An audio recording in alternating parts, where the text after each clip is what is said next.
This video is a clip of 3 hyper lifeguards moving one of the 2 bulkheads for long course swim.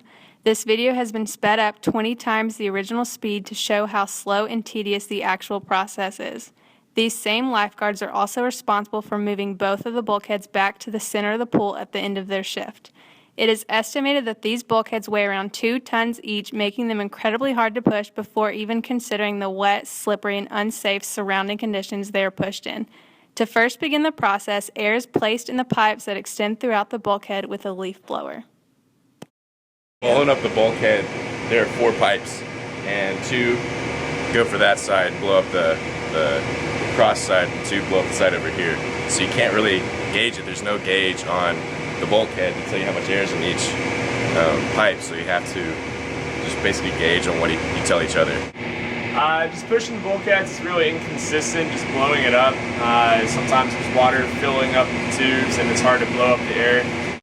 This image shows the 2 upper openings for the pipes that inflate the far side of the bulkhead and the 2 lower openings that inflate the near side. Once enough air is placed in a pipe, a valve is turned to seal the pipe and another one can begin to be inflated. At rest, the bulkheads are held in place with a metal pin to ensure no movement. This pin must be removed for the bulkheads to be pushed. At the moment the pipe is filled with enough air, the part of the bulkhead that is associated with that pipe opening instantaneously lifts off the gutter. This process is repeated for each pipe opening until it seems there is an even amount of air in each pipe. If you put too much air on one side, it makes it lopsided, and it's a lot easier to move the bulkhead if there's a ton of air in it, but you have to get it under the ladder, so you have to find a good amount of air, a medium amount of air. As you can see, Haley must remove the rail and place it within the bulkhead. The rail is no longer there to place pressure on, which only leaves Haley's legs and feet to apply pressure to move the bulkhead. Keep in mind the bulkhead is incredibly heavy and requires a vast amount of strength and pressure to be pushed. This makes it increasingly easy to slip or lose your balance, or specifically in this case, crush your toe bones underneath the metal railing.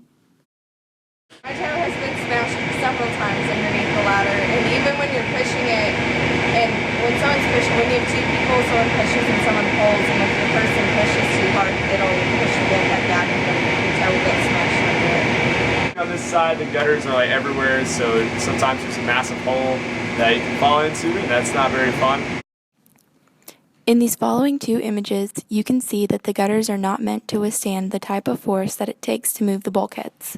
Since so much force is required to move the bulkheads, the gutters begin to slide under the lifeguards' feet and as a result cause pieces of metal to protrude.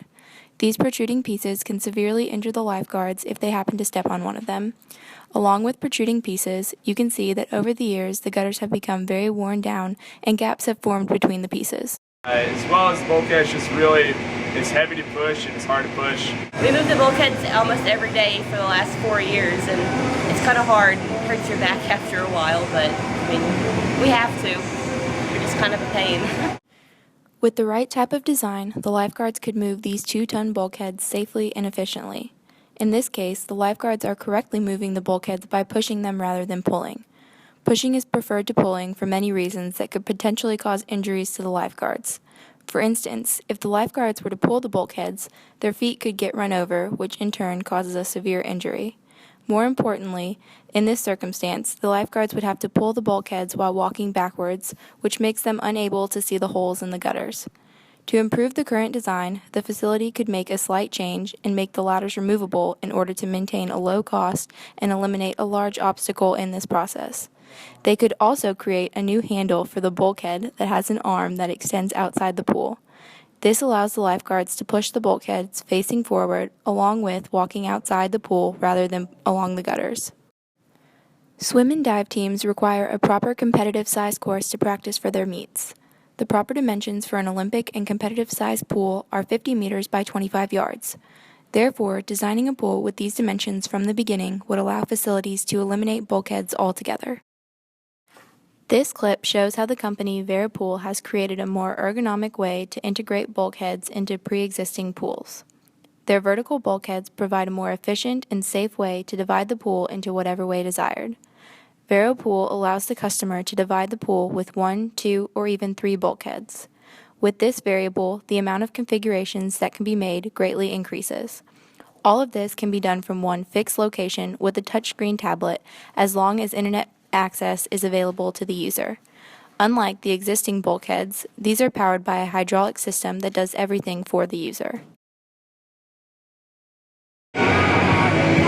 Both feet. I can't push anymore. Look at it. It's sliding. Are you videotaping your story? I can't move it.